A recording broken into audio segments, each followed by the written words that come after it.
성도님들, 오늘은요 전국 교회가 지키는 어린이 주일입니다. 이 어린이 주일은 그러니까 단순히 어린이들을 축하하고 또 교회에서 선물 주고 그래서 축복하면서 그렇게 끝나는 날이 결코 아니고요.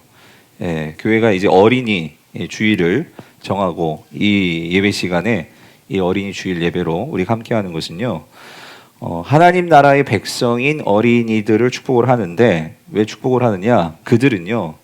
그러니까 하나님 나라의 이 언약 백성으로서 그들을 우리가 온전히 세우기 위해서 그래서 이를 위해서 교회에 또 가정에 허락하신 주님의 사명, 그 사명을 우리가 다시 마음속에 새기고 그리고 결단하는 날이 이 어린이 주일입니다. 성도님들, 이미 우리 자녀들을 잘 키우셔서 출가시킨 우리 부모님도 계실 거고 지금 이제 막 내 품 안에 두고 자녀를 키우시는 그런 젊은 부부들도 있을 것이고요. 자, 근데 하나님께서 왜 가정에 이 자녀를 허락하신 것일까요? 여러분, 왜 하나님은 우리에게 자녀를 주신 것일까요? 당연히 결혼을 했으니까 출산에 어떤 그런 생명을 유지하도록 후손을 유지하도록 그렇게 주신 것일까요? 그런 의미도 있겠죠. 그래서 한 가정에 아이가 태어났을 때 정말 그 가정 전체가 또 그 가문 전체가 기쁨이고 또 즐거움이지 않습니까? 그런 기쁨도 있겠지만 우리가 성도라면 그러니까 성경에서 하나님께서 가정에 자녀를 주시는 그 이유를 우리가 분명하게 알아야 되는데 그것은요. 하나님께서 가정에 자녀를 주신 것은 단지 그 자녀로 인한 기쁨 그뿐만이 아니라 하나님의 언약을 이어가는 언약의 상속자로 하나님은 자녀를 주셨다는 거예요. 다시요. 뭐로 주셨다고요? 언약의 뭐로? 그러니까 언약의 상속자로. 언약을 계속해서 이어받을 그 상속자가 되도록 하나님은 가정에 자녀를 주셨다는 소리입니다. 그래서 자, 오늘 본문을 보면은요. 오늘 이 창세기 17장이 이것을 우리에게 분명하게 말씀해 주시는데요. 하나님은요. 아브라함과 하나님의 언약을 맺습니다. 근데 하나님의 언약이 거기서 끝나는 것이 아니라 하나님은 아브라함과 하나님의 언약을 맺으시면서 이 할례라는 그 할례의 이 표징을 오늘 본문에서 말씀하시면서요. 자녀에게 이 할례를 줘서 그래서 이 자녀 또한 언약 안에 들어와서 하나님의 언약 백성이 될 수 있도록 하나님께서 이 일을 하시도록 오늘 하나님이 아브라함과 언약을 맺어 나가시더라는 거예요. 무슨 말이냐면 오늘 우리 자녀에게 있어서 정말 우리가 물려줄 정말 가장 큰 유산이 뭘까? 성경에 말씀하시는 가장 귀한 유산이 뭘까? 하나님은 그것을 뭐로 보시냐면 그러니까 하나님의 이 언약이요. 언약 그리고 믿음. 그러니까 이 신앙의 유산을 그러니까 하나님께서 가장 귀하게 보시는 그 유산으로 오늘 우리에게 말씀하고 계신다는 거예요. 그래서 오늘 이 부분을 조금 더 자세하게 우리 성도님들과 좀 살펴보려고 하는데요. 자, 오늘 본문에 들어가기에 앞서서 제가 한 가지 좀 질문을 오늘 우리 시대의 이 문제를 조금 생각해 보고자 합니다. 오늘날 이 한국 교회를 좀 염려하고 걱정하시는 분들이 한국 교회의 이 교회가 직면한 가장 큰 위기를 여러분 뭐로 진단하신 줄 아십니까? 뭘까요? 여러 문제가 있겠지만 전문가들의 진단은요. 가장 심각한 문제는 이 다음 세대로의 신앙 전수가 잘 안 된다는 거예요. 신앙 전수의 문제가 지금 심각한 위기라는 거예요. 2023년도에 이 한국교회센터라는 이 기독교 기관에서요. 아주 중요한 설문조사를 발표를 했는데요. 이 만 19세 이상입니다. 그러니까 성인이죠. 그 성인들 중에 이제 어렸을 때부터 거의 모태신앙, 그러니까 어렸을 때부터 신앙생활을 하고 그렇게 교회에서 잘 자라온 이 성인 크리스찬, 그들의 가정을 조사를 한 거예요. 그들의 신앙의 모습이 어떤가, 가정의 그 신앙이 어떠한가를 조사를 했는데, 자, 일단 첫 번째, 여기 맨 왼쪽에 있는 게 뭘 말하냐면요. 이 전체 우리 2023년도 조사예요. 전체 우리 기독교, 그러니까 전체 우리 인구 안에서 기독교인들이 차지하는 비율이 얼마냐라고 했을 때 2023년도에는요 17%라는 거예요. 17%. 성인들이 17%. 그런데 좀 전에 이제 이 파란색은 2017년도인데요.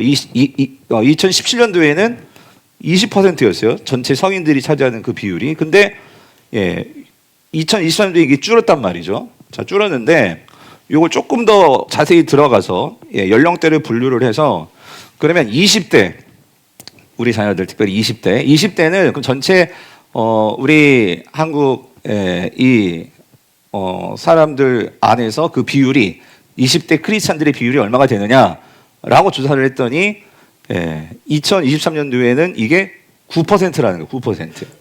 9%.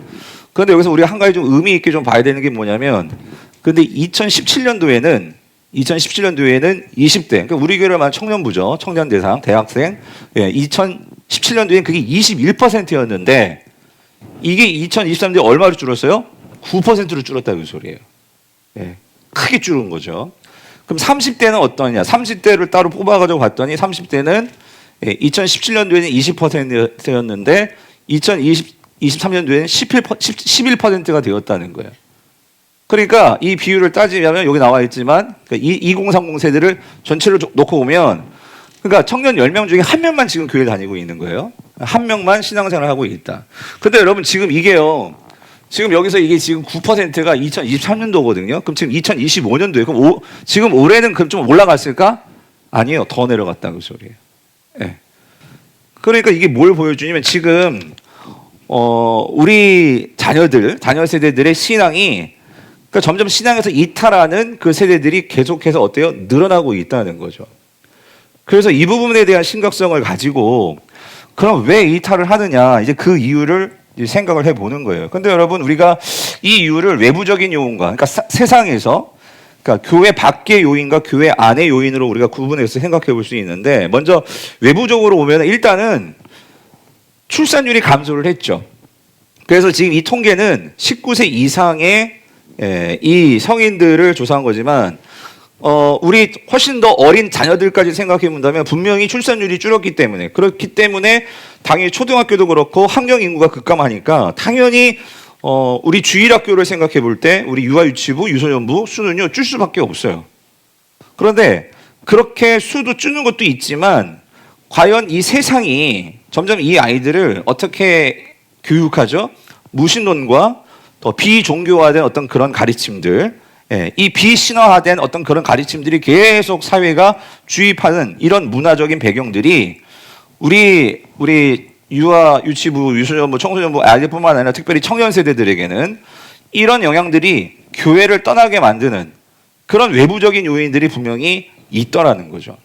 자, 근데 이런 외부적인 요인도 있겠지만 저는 목사로서 좀 더 심각하게 보는 것은 그럼 이 교회 내부적인 요인을 한번 보자는 거예요. 무슨 말이냐면 이 교회 내부적인 요인에서 신앙을 가지고 있는 이 부모들이 우리 다음 세대들 그것이 뭐 유아 유치부든 청소년이든 청년이든 과연 이 신앙을 우리 부모들이 그걸 잘 전수하고 있나 이 점을 좀 우리가 생각을 해봐야 되는데 이 조사에서 단적으로 한 가지 구체적인 예를 가지고 설명하는 부분이 저를 눈길을 잡았는데 그게 뭐냐면 오늘 교회 내부적으로 우리 부모 세대들이 신앙의 상태가 우리 자녀들에게 어떻게 잘 전수되고 있는지를 보여주는 단적인 예가 뭐냐면 가정예배인데요. 가정예배. 여러분 가정예배 들으십니까? 자, 가정예배와 관련된 조사를 했는데요. 자, 이런 조사입니다. 이 왼쪽에 있는 이 표는요. 여러분 잘 안 보여도 색깔로만 잘 보시면 돼요. 그러니까 부모 세대를 조사한 거예요. 부모 세대의 신앙의 그 수준을 조사를 한 거예요. 그래서 이게 이 노란색이 1단계, 파란색이 2단계, 3단계, 4단계 이렇게 나아가는데 이쪽으로 갈수록 신앙이 높은 그러니까 내가 생각할 때 신앙이 그래도 나는 좀 하나님과의 관계나 이런 부분에 성숙됐다라고 생각하는 그 단계가 여기 4단계인데 자, 이게 뭐냐면 전체 이제 성인들의 신앙 단계를 자기가 이렇게 체크하면서 매겼겠죠. 그런데 그 비율이 이렇다는 거예요. 이렇게 비율이 이 전체 응답자의 비율입니다. 그런데 여기에서 골라냈어요. 뭘 골라냈냐면 지금 이 전체는 다 예수 그리스도를 믿는 사람들을 조사한 거예요. 성인들. 그런데 이 성인들 가운데 특별히 자녀를 두고 있는 성인들입니다. 그러니까 부모겠죠. 근데 이 성인들 가운데 어렸을 때 가정예배 경험이 있는 그 부모들을 따로 뽑아가지고 신앙의 자신의 수준을 한번 측정해 봐야겠을 때 그때 결과치가 어떻게 됐냐면 이렇게 나온 거예요. 무슨 말이냐면 그 가정예배의 경험이 없는 사람보다 있는 부모 세대가 점점 1단계, 2단계, 3단계, 4단계인데 높은 단계에 그 들어가는 그 수준이 더 어떻게 많아진 거죠. 무슨 말이 되시죠? 그러니까 가정예배, 부모들 중에도 어렸을 때 가정예배 경험이 있는 성인들이 신앙 수준에 있어서 가정예배 경험이 없는 자들보다 신앙 수준이 더 높게 그렇게 나오더라 그 소리죠. 자, 이게 바로 그걸 말해주는데 저는 이거보다도 이 조사치가 정말 흥미롭다는 거예요. 이건 뭐냐면, 계속 보여주세요. 그거 말고요. 이 오른쪽 표는 뭐냐면은요, 여기 나와 있는 왼쪽 편에 그 부모들의 자녀를 조사한 거예요. 자녀. 그랬을 때에, 자, 여기 전체 응답자의 자녀의 자신들이 생각하는, 그러니까 지금 이 자녀들도 교회에 나오고 있는 자녀들이겠죠. 자녀들이기도 하고요. 자녀들이 교회 안 나올 수도 있어요. 근데 중요한 건 신앙의 단계를 체크를 했는데 전체 응답자의 자녀들을 보니까 자, 점점 어때요? 갈수록 자, 3단계 4대가 줄어들죠. 점점 줄어들죠. 자, 줄어드는데 그 전체 응답자 자녀들 중에서 특별히 내 부모님이 가정예배 경험이 있는 그 자녀들, 즉 다시 말하면 이 자녀 여기겠죠. 이 부모들의 자녀들을 뽑아서 다시 조사했더니 그 자녀들의 신앙의 수준의 척도가 어떻게 나왔느냐? 이렇게 나온 거예요. 그럼 이거와 비교를 할 때 우리 부모가 가정예배 경험이 있고 그래서 그 학창 시절에 여기 나와 있죠. 정기적으로 가정예배 경험이 있는 그러한 부모의 자녀들이 신앙의 어떤 척도에 있어서 보세요. 여기보다 점점 더 수준이 높아지는 수준이 더 늘어나더라 그 소리죠. 무슨 말인지 되시죠? 그럼 여기서 우리가 어떤 결론을 도출할 수 있냐면 결국 부모가 가정예배의 경험이 있어요. 그리고 그 가정예배의 경험이 있는 부모의 자녀예요. 자녀인데 그 부모가 가정예배의 경험이 있는 그러한 그 부모와 없는 부모의 자녀를 생각해 볼 때 가정예배의 경험이 있는 그 부모의 자녀들이 훨씬 더 그의 신앙도 어떻게 하는 거예요? 더 낫더라는 거죠. 이걸 다시 말하면 신앙의 전수가 영향력이 있다 없다 더 있더라는 거예요. 뭐 하나만 보더라도 가정예배가 가정에서 되느냐 안 되느냐 이걸 보더라도. 그래서 성도님들 제가 이거 생각해 봤어요. 이게 뭘 말해주는 걸까? 가정예배가 뭘 말해줄까? 여러분 이런 겁니다. 우리 자녀들이요. 그러니까 부모들이 가정에서요. 이렇게 주일에만 예배. 우리 엄마가 주일에만 가서 막 교회에서 막 봉사하고 예배하고 그런 부모, 아버지, 엄마를 둔 건데 그런데 우리 엄마, 아빠가 평일에 그러니까 집에서도 그런 가정예배를 드린다. 이것을 어렸을 때부터 보는 거예요. 볼 때 이 아이들의 입장에선 거기에서 뭘 배울까요? 예배라는 거는 교회에서만 드려지는 게 아니라 어디서도 드려줄 수 있는 거예요? 집에서도 드려줄 수 있는 거예요. 예배라는 거는 목사님만 예배를 드릴 수 있는 게 아니라요. 누가 드릴 수도 있는 거예요? 부모님과도 드릴 수 있는 거예요. 이런 경험이 있는 아이들은 결국 뭐죠?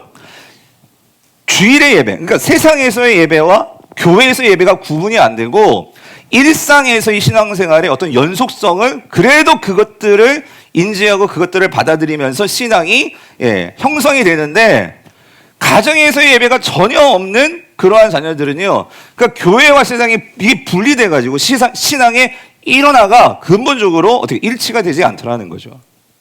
이해되십니까? 자, 근데 여기 또 한 가지 중요한 게 있어요.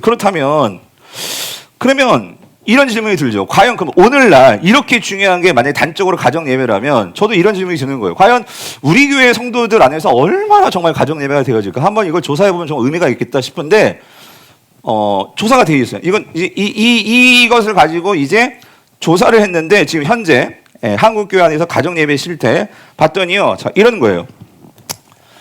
여기 월등히 높은 이 80%가 이게 뭐냐면 가정 예배를 드린다일까요, 안 드린다일까요? 예? 80%이 수준 이 부분이 뭐예요? 가정 예배가 드려지지 않고 있다 그 소리예요. 한국 교회 안에서. 예. 한 번 정도 주 1회 이상 드리는 퍼센트가 한 14%라면 거의 80%는 전혀 가정 예배가 되어지지 않고 있다는 거예요. 그럼 이건 뭘 말해주는 거죠? 결국 요 지표 자체가 요것만 놓고 보더라도 우리가 신앙의 전수가 그렇게 중요하다라고 생각하고 마음에 그렇게 우리가 받아들이고는 있지만 실질적으로 성도들의 삶에 들어가서 보면은 이게 생각이 가정 예배만 보더라도 이것이 어렵더라는 거죠. 전수가 잘 이루어지지 않고 있더라는 거죠. 그러면 왜 이게 안 될까를 생각해 보고요. 생각하면서요. 이런 조사 다음 데이터가 있더라고요. 그 다음 거 보여주실래요? 이게 뭐냐면 그러면 그러니까 이 가정 예배, 다시 말하면 이 신앙의 전수가 왜 안 될까 하는 것을 놓고 볼 때요. 그러면 이런 지표였어요. 뭐냐면 그러면 어떤 이 연령대별로 구분해서 자녀 신앙 교육에 관심을 갖고 노력을 기울이는 세대는 누구일까를 조사를 했는데, 여기 보시면 아시겠지만 사실 신앙 전수에 있어서 정말 중요한, 여러분이 경험하셨을 거예요. 가정 예배를 내가 인도하고 아이들과 함께 예배를 드릴 수 있는, 그래도 가정 예배가 잘 될 수 있는 아이들 연령대는 언제죠? 어릴수록 그게 더 잘 될 거예요. 그죠? 그리고 어릴수록 아이들과 가정 예배를 드리면서 부모의 어떤 신앙의 모습을 가정에서 보여준 것이 분명히 아이들에게는 각인이 됩니다.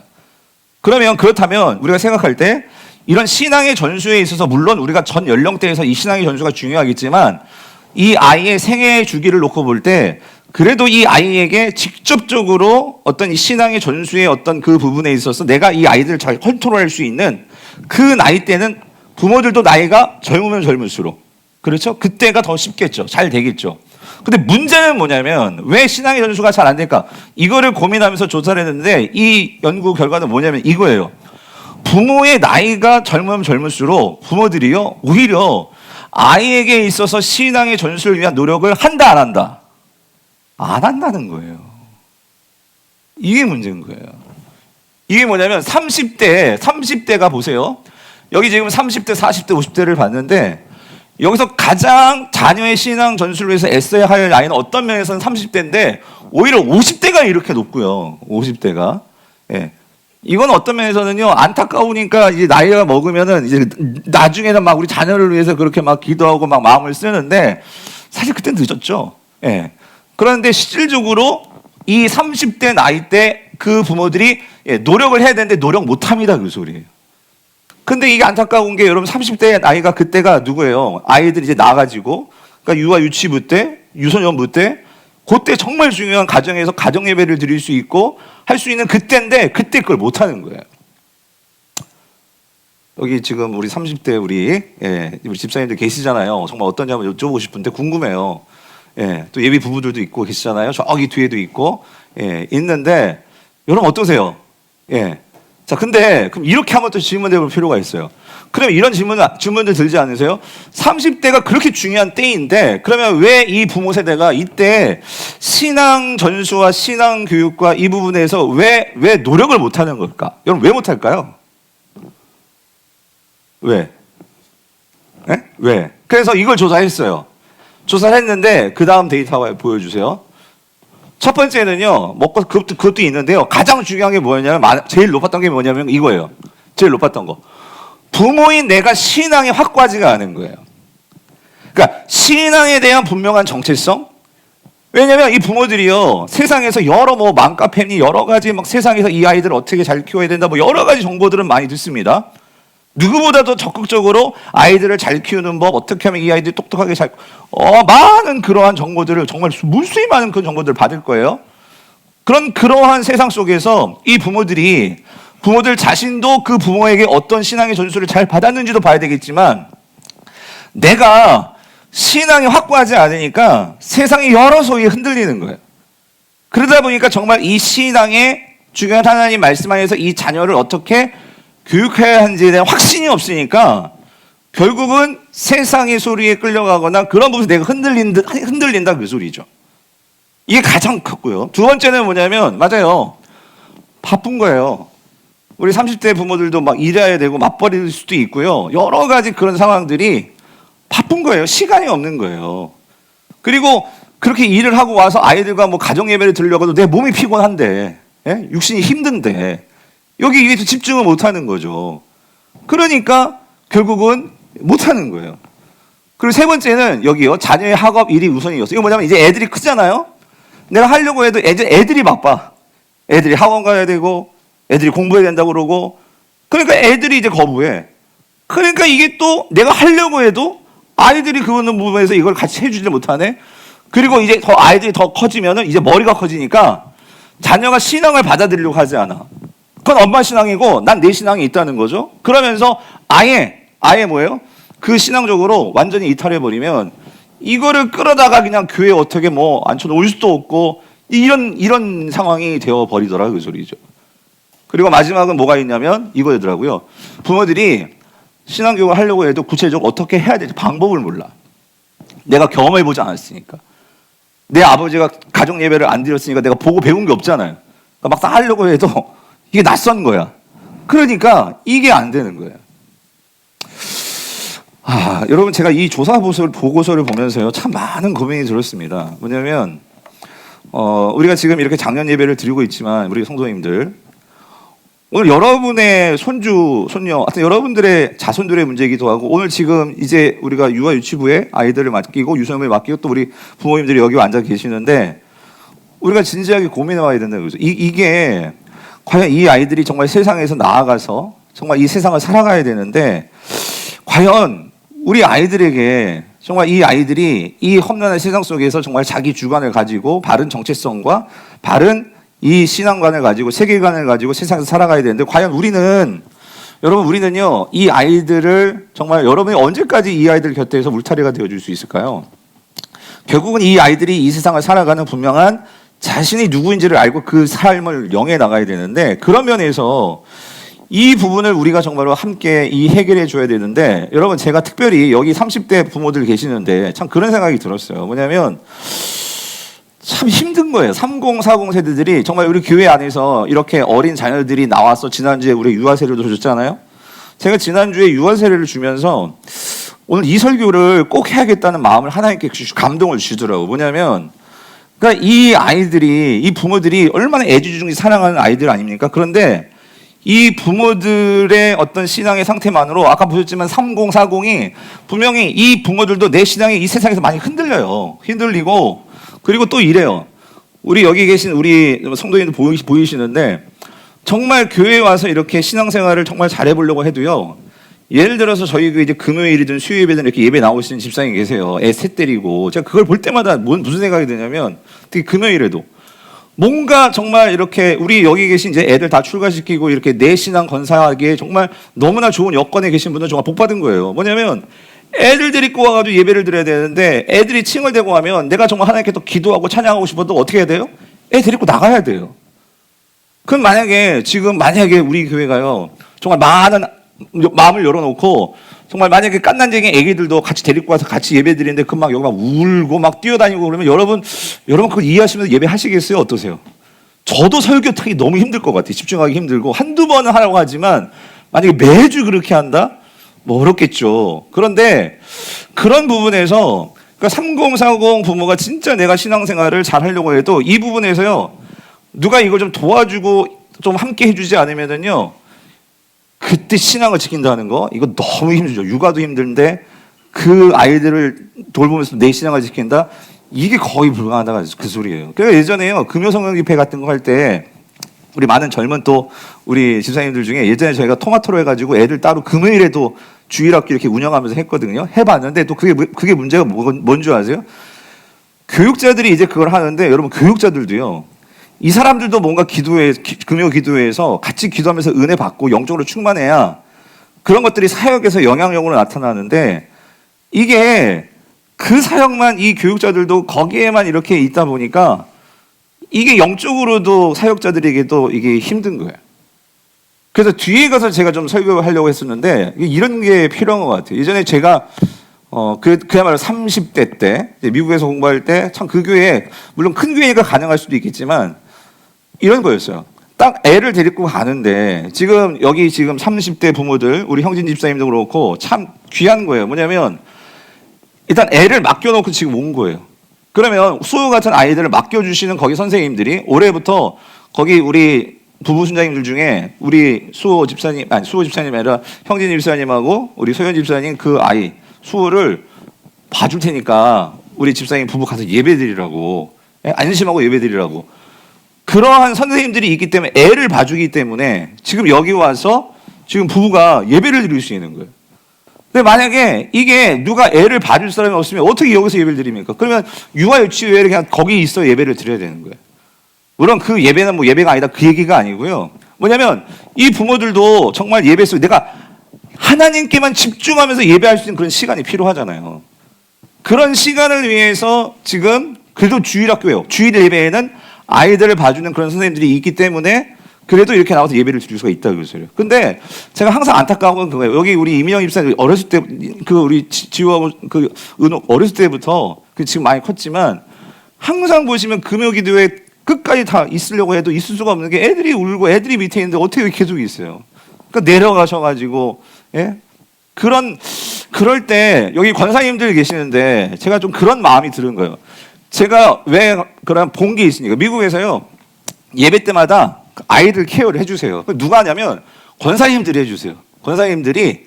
근데 그것도 여러분 한 분이 온전히 한 번이 그걸 다 맡아가서는 못합니다. 나가 떨어집니다. 돌아가면서 한 달에 한 번 정도씩 돌아가면서 순번을 짜가지고 그래가지고 아이를 봐줄 테니까 엄마들은 마음 놓고 예배 드리고 오라고. 근데 애들이 어렸을 때는요 안 떨어지려고 해요. 그러니까 맨 처음에 어쩔 수 없이 부모가 같이 예배 드리고 하지만 근데 미국은 참 그런 게 잘 돼 있어요. 뭐냐면 딱 그때 권사님이 그러더라고요. 영원히 처음 미국 갔을 때 얘가 안 떨어지려고 하죠. 근데 딱 그 권사님이요 그냥 엄마 가라는 거예요. 아빠 가라는 거예요. 그게 울고 난리가 났죠. 근데 한 3주 그러니까 이게 딱 적응이 되더라고. 예. 애들은 금방 적응해요. 그런 부분에서 이걸 해주니까 예배 시간에 가서 집중하면서 예배 드리고 하다 보니까 너무나 이게 은혜가 되고. 무슨 말씀 드리고 싶었냐면요. 여러분, 다음 세대 신앙 전수에 있어서 가장 중요한 주체는 부모입니다. 그런데 오늘날 시대는요. 부모만으로는 이게 되어지지가 않아. 그렇기 때문에 필요한 게 뭐예요? 공동체더라고요. 공동체. 교회 공동체가 그 짐을 같이 져주고 관심을 가져주고 함께 해줘야 해야 가능하다 그 소리죠. 그래서 오늘 본문이 그런 면에서 하나님께서요. 이 부분을 이미 그렇게 하나님께서 디자인하시고 그거를 말씀을 하시더라는 거죠. 오늘 보면 17장을 보시면은요. 오늘 이 17장은요. 하나님께서요. 아브라함과 언약을 맺으시는데 이미 창세기 15장에서 아브라함과는 언약을 맺으셨어요. 그런데 17장에 들어오면은요. 17장 1절, 2절을 보면은요. 자, 1절, 2절 한번 보여주세요. 거기 보시면 하나님께서 동일한 말씀을 하세요. 15장의 말씀. 그게 뭐냐면 그게 이제 2절이거든요. 우리 2절 같이 읽어볼게요. 시작. 내가 내 언약을 나와 너 사이에 두어 너를 크게 번성하게 하리라 하시니에요. 이게 뭐냐면 하나님께서 창세기 15장에서 아브라함 부르셔가지고 아브라함에게 그러세요. 너하고 나하고 언약 맺자. 그래서 언약을 맺으면 네 후손은 내가 책임질게. 그래서 저기 하늘에 있는 별처럼 네 자손들 번성하게 해줄게. 그러면서 하나님께서요 언약을 맺으세요. 그게 15장의 언약이거든요. 근데 그거를 17장에서 한 번 더 확인해 주시는 거예요. 나와 너하고 언약을 맺자. 근데 여러분 여기서 언약 있잖아요. 언약이 뭐예요? 언약이 뭐예요? 그래서 여러분 정확히 오늘 이해를 좀 하셨으면 좋겠어요. 언약은 뭐냐면요. 내가 하나님과 언약을 맺는다는 것은요. 언약은 이거예요. 내가 너의 하나님이 되고 너는 나의 백성이 되는 관계예요. 무슨 말인지 이해되세요? 고대에서는요 여러 신들이 있었어요. 그런데 하나님이 특별히 너의 하나님이 되어줄게. 딸은 어떤 사람이 아니라 너의 하나님이 되어줄게. 이건 엄청난 특권이에요. 하나님이 나를 책임져 주시고 나를 보호해 주시고 나와 함께 해주신다는 거예요. 그게 언약이에요. 언약. 내가 그 언약에 있는 거예요. 그렇기 때문에 여러분 이런 거예요. 내가 하나님과의 언약을 맺게 되면은요 하나님이 나를 책임져 주시고 나의 하나님이 되시기 때문에 그러면 우리는 하나님에 대해서 그럼 우리는 어떻게 해야 될까요? 나를 책임져 주시니까 우리가 하나님이 나에게 말씀하실 때 우리는 그 말씀에 대해서 뭘 해야 돼요? 순종을 해야 되는 거죠. 그래서 그러한 순종의 관계가 나오는 거예요. 여기서 중요한 건 이겁니다. 내가 하나님께 순종했기 때문에 하나님께서 언약을 맺어주시는 게 아니고요. 언약은요 일방적으로 누가 먼저 오십니까? 하나님이 먼저 오셔서 내가 너의 하나님이 되어줄게. 너 나의 백성이 될래? 먼저 하나님께서 다가오시는 거예요. 그래서 모든 성경의 언약은요 은혜 언약이에요. 우리가 내가 뭘 해서 그래서 계약의 완성이 돼서 그래서 언약이 되어지는 게 아니라 내가 하나님의 백성이 되는 거 하나님의 은혜로 백성이 되는 거예요. 그래서 그 은혜를 알기 때문에 하나님이 말씀하실 때 우리는 그 말씀에 순종하는 그 다음에 책임이 따르는 거겠죠. 자, 근데 여러분 오늘 17장에서 놀라운 것은요 7절이에요. 7절. 7절을 같이 한번 읽어볼게요. 7절 시작. 내가 내 언약을 나와 너 및 내 대대 후손 사이에 세워서 영원한 언약을 삼고 너와 나와 내 후손의 뭐예요? 하나님이 되리라 해요. 자, 무슨 말이냐면 자, 여기서 한 가지 원리가 나옵니다. 하나님께서요 신앙 전수와 관련해서 오늘 본문에서 세 가지 중요한 교훈을 하시는데요. 첫 번째 교훈이 뭐냐면요. 하나님이 이렇게 말씀하세요. 하나님은요 언약을 자녀에게도 뭐예요? 이어가기를 원하신다는 거예요. 근데 이걸 누가 먼저 원하시냐면 누가 먼저 원하신다고요?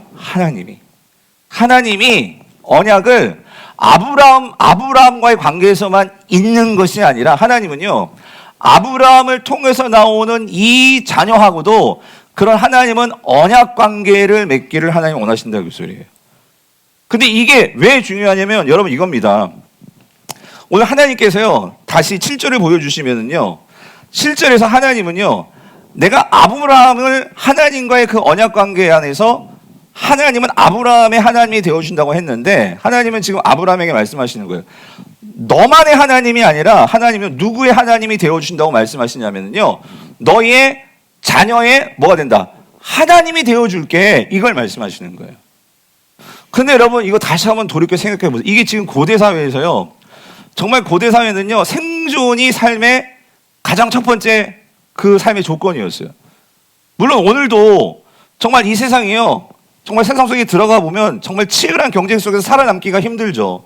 거의 생존 경쟁이에요. 우리 자녀들도 그러니까 우리 부모들이 어떻게든지 이 세상에서 경쟁해서 살아남게 하기 위해서 뭐 학원도 보내고 과외도 몇 개씩 보내고 뭐 그러면서 이 아이의 경쟁력을 키워주는 거잖아요. 근데 여러분 학원이 정말 이 아이의 모든 인생을 다 책임져 줄 수 있을까요?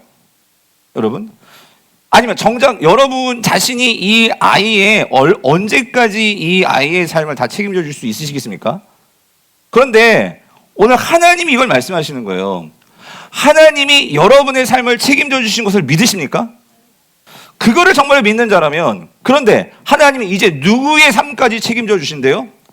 너의 자녀의 삶까지 그리고 후손의 삶까지 내가 책임져 줄게. 그러니까 우리가 언약을 맺자. 언약 안에 들어와라. 이거를 말씀하시는 거예요. 만약에 여러분들이 내가 하나님과의 언약 관계에 있어서 정말 하나님은 나의 하나님이십니다. 이것이 정말로 고백이 되면서 감사와 감격이 있는 성도라면 하나님께서 그 어떤 다른 거 여러분에게 요구하지 아니하시고 네가 정말로 나를 믿고 네가 나와의 언약 관계 안에 있는 것이 감사하고 그것을 안다면 네 자녀에게도 그런 언약 관계 안에 내가 넣어줄게. 하나님께서 이렇게 말씀하실 때 여러분 정말 이 자녀를 사랑하는 부모라면 어떤 마음이 들까요? 이게 얼마나 큰 감사냐고요. 이게 얼마나 큰 감격이냐고요. 하나님께서 이 아이를 책임져 주신다는데 여러분 이 세상에 이렇게 담대하게 내가 네 아이를 책임져 줄게 말해줄 수 있는 그런 대상이 누가 있겠습니까? 근데 하나님은 그거를 말씀하신다 그 소리예요. 이게 하나님의 언약이다 그 소리예요. 그러므로 여러분 이 아이에게요 어떤 재산이나 명예 물론 우리가 좋은 거 물려줄 수 있겠죠. 그러나 이 아이의 정말로 그 영혼까지 끝까지 이 아이를 책임져 줄 수 있는 하나님이 이 아이에게 있다라는 것을 알고 우리가 이 세상을 떠난다면 그것보다 우리에게 있어서 우리에게 가장 큰 위로가 되는 것이 있을 수 있을까요? 그게 바로 오늘 이 언약이다 그거예요. 언약. 두 번째로 하나님께서요 오늘 본문에서요 이 신앙 전수와 관련해서 중요한 교훈은 뭐냐면요. 두 번째는 이거예요. 언약의 표징으로서 오늘 본문에서 이제 할례를 행하라고 말씀하시는데 여러분 이 할례는요. 오늘 우리 신약 백성들에게는 이것이 세례로 연결이 됩니다. 그런데 이 할례, 세례의 의미가 뭐냐면요. 이거예요. 우리가 자녀에게 할례를 줄 때 구약이라면 혹은 신약에서는 우리가 세례를 받거나 세례를 이제 자녀에게 유아 세례를 줄 때 그것은요. 이것은 하나님 언약 안에 있는 그 증표를 그에게 주는 거예요. 증표를. 이게 무슨 말이냐면 자 오늘 보면 9절 10절을 같이 한번 읽어볼게요. 9절 10절 시작. 하나님이 또 아브라함에게 이르시되 그런즉 너는 내 언약을 지키고 내 후손도 대대로 지키라. 너희 중 남자는 다 할례를 받으라. 이것이 나와 너희와 너희 후손 사이에 지킬 내 언약이라. 여기서 지키다라는 단어가 계속 반복되거든요. 지키다, 이 샤마르, 이건 뭐냐면은요, 그러니까 지킨다는 것은 단순히 이렇게 보존한다 그 소리가 아니고요, 적극적으로 하나님의 어떤 명령, 하나님 말씀에 순종하는 거예요. 순종하고 이행하는 거예요. 자, 근데 여기서요, 하나님께서 이렇게 말씀하셨죠. 9절에서 내 언약을 지키고 라고 말씀하셨어요. 그렇죠? 그럼 질문, 여기서 말하는 내 언약이 뭘까요? 그래서 여러분 아까 말씀드렸죠. 내 언약은, 자, 뭘 지키는 거냐면요, 하나님은 누구의 하나님이 되는 거예요? 나의 하나님이 되는 거예요. 그래서 여러분, 우리는요, 다른 하나님이 필요해요? 아니에요. 우리에겐 유일한 하나님은 여호와 하나님 한 분뿐이에요. 아멘이십니까? 그거를 분명히 기억하고, 그럼 하나님도 너희 하나님이 되어주겠다 그 소리죠. 그런데 그거를 여러분 이겁니다. 아브라함을 이걸 잘 지켰을까요? 기억했을까요? 아니죠. 어떻게 할 수 있냐면, 여러분 오늘 보면 17장을 읽기 전에 16장에 가면 어떤 사건이 있었냐면, 15장과 17장에서 여러분 15장에서는 하나님께 언약을 맺는데 할례를 행하라고 그러지 않으셨었어요. 근데 이 할례가 17장에서 나오거든요. 그러니까 내가 하나님과 언약 맺은 사람이다라는 것을 표시로 남기는 게 할례예요. 그런데 하나님께서 이미 아브라함은 하나님의 백성이에요. 언약을 맺었어요. 근데 아브라함을 통해서 나오는 아들에게도 이 아이가 언약 안에 있다는 것을 분명히 기억할 수 있도록 이제 몸에 표시를 하는 게 뭐예요? 그게 할례예요. 근데 왜 하나님께서 할례를 행하라고? 여러분, 할례는 뭐냐면 특별히 이제 아브라함 같은 경우에는 이 성인이 돼서 할례를 받았지만, 할례는 그 가정에서 아기가 태어나면 생후 며칠 안에, 8일 안에 그 아이의 생식기 표피를 잘라내는 거예요. 그러면 평생 거기 상처가 남겠죠? 그러니까 왜 이거를 시키냐고, 부모에게. 그리고 아이도 나중에 자라면서 그렇게, 아빠 왜 나에게 여기 상처가 있어요? 이게 뭐예요? 묻겠죠? 그럼 말해주겠죠? 아이에게 뭐, 너는 어느 백성, 누구 백성? 하나님의 언약 백성 안에 들어와 있는 자야. 이거를 계속 말해주는 거고, 부모는 할례를 행하면서 하나님의 언약을 생각하는 거죠. 하나님은 나만의 하나님이 아니라 누구의 하나님도 되기를 원하세요? 이 자녀의 하나님도 되기를 원하신다 그 소리예요. 그거를 할례를 통해서 아는 거예요. 근데 여러분 아시잖아요. 15장에서 하나님께서 할례 없이도 그런 관계에 들어가기를 원했는데 16장에서 아브라함이요, 하나님께서 창세기 15장에서 언약을 맺고 한 11년, 한 10년 넘게 시간이 지났어요. 근데 뭐가 안 생겨? 애가 안 생기는 거예요. 그러니까 마음속에 뭐가 들겠어? 하나님의 언약에 대한, 하나님이 나의 하나님이 된다고 하셨는데 무슨 나의 하나님이야? 나는 지금 애가 생겨야지만, 나의 어떤 후손이 있어야지만, 그 고대 사회에서는요, 후손이 있어야지만 세상에서도 뭔가 인정받고 사회생활이 되는데 애가 없단 말이에요. 그러니까 불안해지니까 그 사라도 그렇고 아브라함도 그렇고 결국 누구를 만들어내요? 이스마엘. 이스마엘이 누구를 통해서 나왔어요? 사라예요? 아니요, 하갈을 통해서. 결국 여러분 16장은요, 하나님과의 관계에서 사실 뭐가 깨진 거예요? 언약이 깨진 거예요. 아브라함이 하나님을 신뢰하지 못해서 인간의 방법으로 이스마엘을 만들어 버린 거예요. 여러분, 이게 오늘 우리의 모습일 수도 있어요. 하나님은 우리의 하나님이 되기를 원하시는데 우리는요, 내가 하나님을 만들어서, 왜? 하나님이 때로는 내 기대한 것만큼 어떤 그런 반응이 안 나올 때가 있거든요. 왜냐하면 그때는 아직 하나님의 때가 아닌데도 우리는 급하다고 내가 마음대로 어떻게 해요? 내 방식대로 세상에서요, 그렇게 아이들을 위해서든지 내 삶을 위해서든지 내가 주도하려고 그래요. 그러다 보면 이스마엘이 나오는 거예요. 이스마엘이 나와가지고 지금 중동이 이렇게 계속해서 전쟁에 끊어지지 않고 그 아랍권 이스라엘 싸우는 게 이 아브라함이 저지른 이 이스마엘 때문 아닙니까? 이러한 비극이 지금까지도 유지된다 그 소리예요. 그런 면에서 하나님께서요, 그러한 일을 겪고 나서 16장에서 이제 17장으로 들어오는데, 하나님은요, 이스마엘을 낳고 13년 동안이나 침묵하십니다. 아브라함과 한마디도 안 하세요. 그 13년의 세월은 뭐였을까? 아브라함 보고 좀 깨달으라는 것이 아닐까? 네가 뭐를 잘못한 건지. 그래서 하나님은요, 언약을 깨뜨리지 아니하시고 새롭게 언약을 맺으시는데, 하나님은 더 은혜로 어떻게? 너하고만의 언약이 아니라 누구까지 언약 백성 안으로 들어오게 하겠다고요? 너희 자녀까지. 그래서 하나님께서 그거를 잊지 말고 기억하라고 하나님께서 증표로 허락하신 게 뭐예요? 할례더라 그 소리예요. 그런데 여러분, 오늘 우리 교회는 우리 자녀들 유아세례를 때 아이들 표피 잘라가지고 여러분 그러지 않죠? 그래서 우리는 이제 뭘 주냐면, 내가 하나님의 언약 백성이고 하나님 안에 들어왔다는 사실을 우리는 뭐로 그것을 표현하냐면 그게 뭐예요? 세례다 그 소리예요. 세례다. 세례다. 근데 여러분 이거 하나 꼭 기억하십시오. 우리가 구역으로 말씀드리면 육체의 할례를 받았다고 할례를 받은 것이 진짜 하나님 백성이 되는 걸까요? 그건 아닙니다. 네. 할례는 할례를 통해서 내가 누구인지를 깨닫고 결국은요 성경은 분명히 말씀하십니다. 이 육체의 할례가 결국 어디로 나가야 되냐면요 마음의 할례로 가야 돼. 마음의 할례. 마음의 할례는 건 뭐냐면 내가 이 육체에 이런 할례를 받고 내가 그래서 하나님 언약 공동체 안에 내 이 삶이 들어와 있어요. 우리 가정이 그래서 아브라함 보고 하나님 말씀하시죠. 너뿐만 아니라 네 집에 있는 모든 그런 노예할 것 없이 너의 공동체 안에 있는 사람들은 다 뭐를 받으라고요? 할례를 받으라. 그 의미는 그 할례를 통해서 내가 이 공동체 안에 있기 때문에 나는 그 공동체 안에서 항상 뭘 생각하면서 난 하나님의 백성이야. 그래서 그 공동체 안에서 하나님의 말씀을 배우고 또 그 말씀대로 살고 이러한 삶을 통해서 이제 육체의 할례를 하는 것이 이제 성장에 나아가면서 아 하나님이 이런 분이구나 그걸 알아서 정말 마음의 그분을 받아들이는 무슨 할례? 마음의 할례. 그것이 그를 진정으로 구원시키는 거죠. 아멘이십니까? 마찬가지라는 거예요. 사랑하는 성도님들, 오늘 우리가요 지난 주일에 여러분 아이들에게 세례를 줬습니다. 유아 세례는요 이 아이들이 고백해서 준 게 아니에요. 누구의 신앙으로 준 거예요?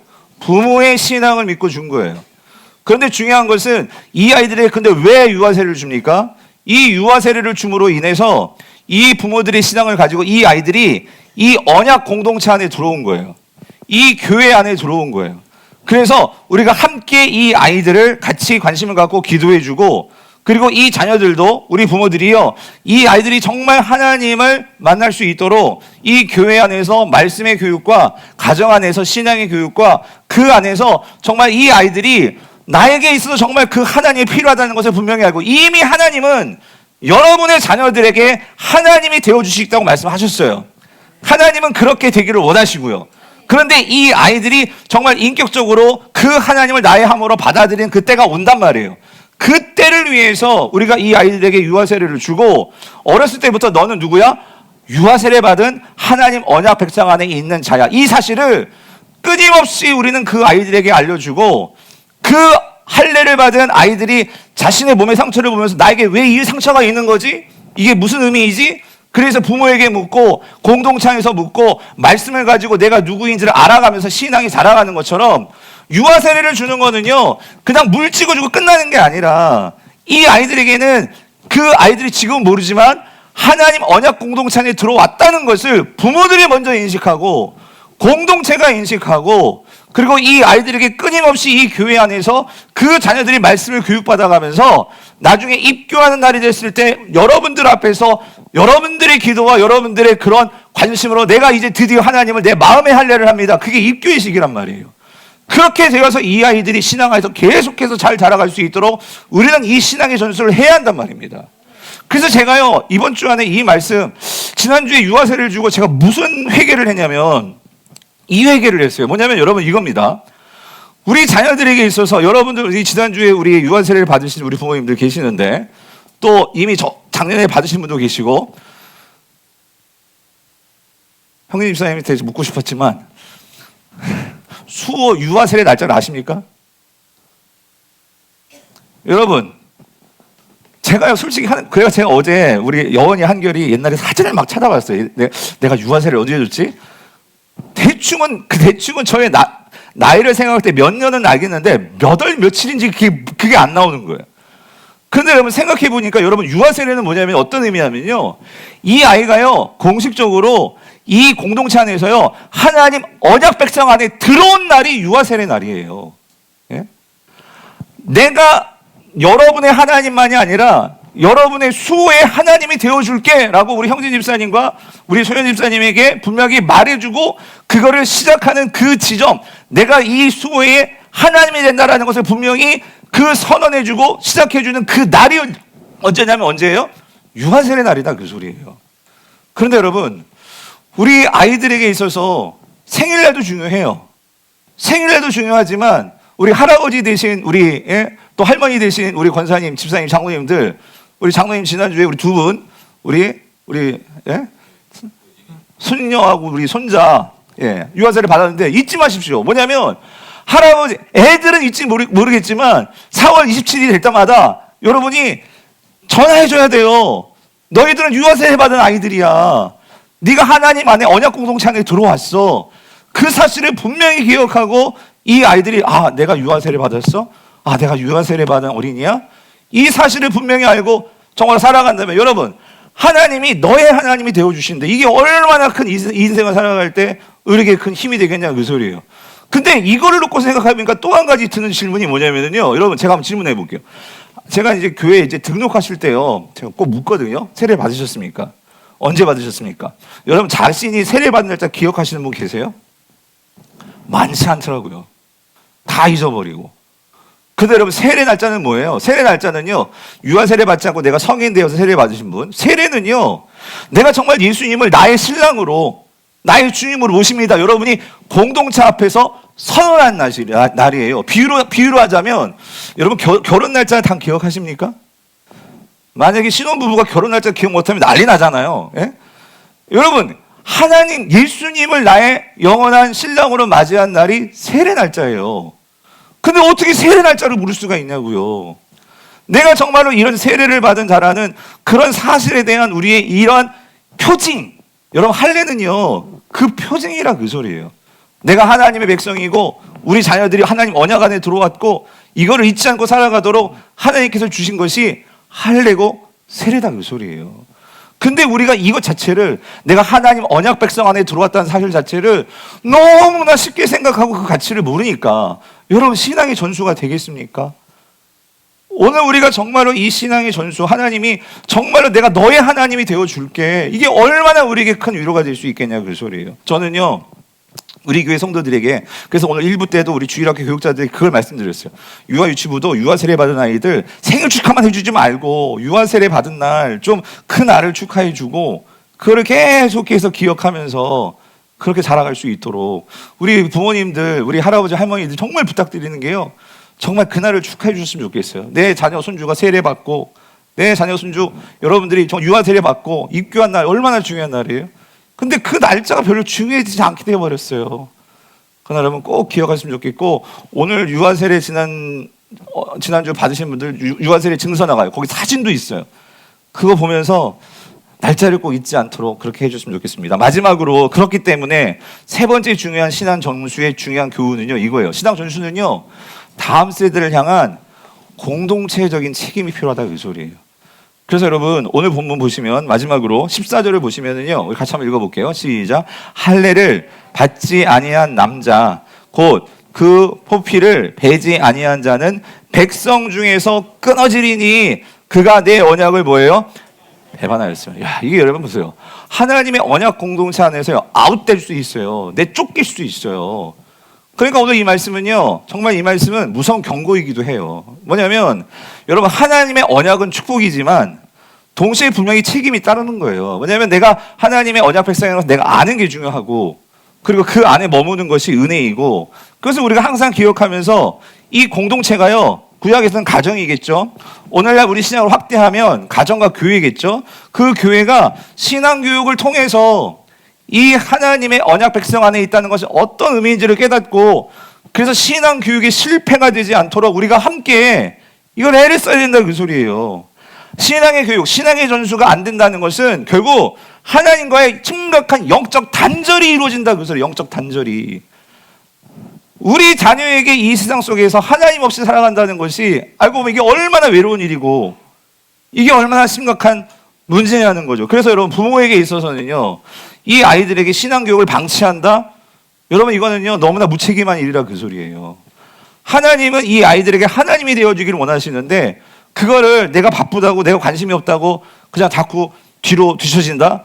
여러분 이거는요 이건 정말 이건 무관심도 심각한 영적인 방임이 되는 거죠. 그렇기 때문에 여러분 우리 특별히 아이들이 어릴수록 그런 부분에서 우리가 더 함께 그리고 이미 자녀들이 이미 성장했기 때문에 부모의 이제 울타리를 벗어난 자녀들도 있어요. 그러나 여러분 하나님은요 부모에게 준 사명은요 언약은요 너의 하나님도 되겠지만 네 자녀의 하나님도 되어주시겠다는 이 언약 전수의 책임이 우리는 주님 앞에 가는 날까지 우리 부모는 있는 거예요. 그런 면에서 끝까지 그런 언약 공동체 안에서 이 자녀들을 놓고, 그래서 우리가 택신자에도 지금 주님께 나오다가 안 나온 자녀들도 그래서 써내시라. 그래서 매 세세명 축제 때 다시 돌아온 탕자같이 집 나간 우리 자녀들도 다시 돌아올 수 있도록 우리가 매년 하나님 앞에서 적어도 부모로서 내 자녀만큼 책임지고 하나님 앞에 설 수 있도록, 그래서 우리가 이 일을 하는 거예요. 바라기는 사랑하는 성도님들, 아프리카 속담에 이런 얘기가 있잖아요. 여러분 잘 아시죠? 한 아이를 제대로 키우려면요 뭐가 필요하대요? 너무 잘 아시네요. 온 마을이 필요하대요. 한 아이를 키우는데 온 마을이 필요하대요. 그러면 정말 이 시대에 신앙의 전수가 어렵다고 하는 이 시대에 우리 한 영혼이 우리 교회 안에 있어요. 어린 자녀들이. 제가 한 가지만 딱 말씀드리고 설교 끊을게요. 제가 천주교 부러운 거 아무것도 없거든요. 근데 한 가지 이거는요, 참 우리가 좀 배우면 좋겠다. 그게 뭐냐면, 이게 기독교 전통이기도 한데요. 여러분, 천주교에서 유아 세례를 주려면요, 아무나 안 줘요. 뭐가 있어야 주죠? 교회 안에서 대모, 대부가 될 그 어른이 있어야지만 줍니다. 네, 제가 잘못 알고 있으면 말해주시고, 고쳐주시고요. 근데 제가 알고 있는 천주교에는 대모, 대부 제도가 있어요. 뭐냐면, 이 아이가 영적인 부모, 그러니까 육적인 부모도 있지만, 이 아이를 놓고 이 교회 안에서요, 얘를 위해서 기도해주고, 축복해주고, 관심 가져주고, 할 수 있는 부모가 있어야지만 그 세를 줄 수 있는 거예요. 그런 면에서 저는 우리 교회요, 우리 권사님들, 우리 또 장로님들, 우리 이 공동체 안에요, 정말 우리 유치부, 유소년부, 우리 청소년부. 근데 이번에 참 감사한 게요, 제가 뭐 안심을 가게 돼서 그런 것도 있겠지만, 이제 주일 강단에 이제 우리 부목사님들 쓸 때, 그럼 부서 누가 가서 설교하느냐? 이번에 장로님들이 가서 설교하시겠다고 자원을 하셨어요. 그래서 장로님들이 가셔가지고, 예? 그 아이들을 보면서 부서가 어떤지, 참 지금까지 이런 일이 없었는데 그렇게 하시겠다고 자원해 주셔서 가셔서 하는데, 장로님들이 그렇게 하고 오셔서, 장로님들뿐만 아니라 저는 우리 아이들이, 청년도 그래요. 여러분 보세요. 청년들 중에 그래도 우리 유치부는 부모님이 신앙생활을 하고 있고, 그래서 우리 교회 같이 있는 그러한 아이들도 많지만, 청소년부나 청년부 정도 들어가면은요, 혼자 신앙생활하는 청년들도 많아요. 그런 청년들, 또 객지에서 올라와가지고 혼자 또 이렇게 집 떨어지고 이런 친구들도 많아요. 그런 친구들 우리가 1대1이라도 모르겠어요. 부서에서 잘 매칭이 된다면 우리 권사회든지 좀 그런 친구들을 같이 매칭해서 교회 오면 이렇게 등 두들지고 가끔 뭐 밥이라도 같이 함께 먹어주고 뭐 그러면서 관심 가져준다면, 여러분 그렇게 교회에서 우리 자녀들이 자라는다면 이 신앙의 전수가 그렇게 쉽게 끊어질까요? 그래도 신앙의 전수가 조금이라도 잘 될 수 있지 않을까요? 바라기는 우리 교회가 그런 면에서요, 정말 함께 이 공동체 안에서 신앙의 전수가 가정과 교회가 같이 연대해서 그 신앙의 전수를 잘 이뤄나가는 우리 강북의료회 될 수 있기를 주님으로 축원드립니다. 그리고 기도해 주시길 바랍니다. 오늘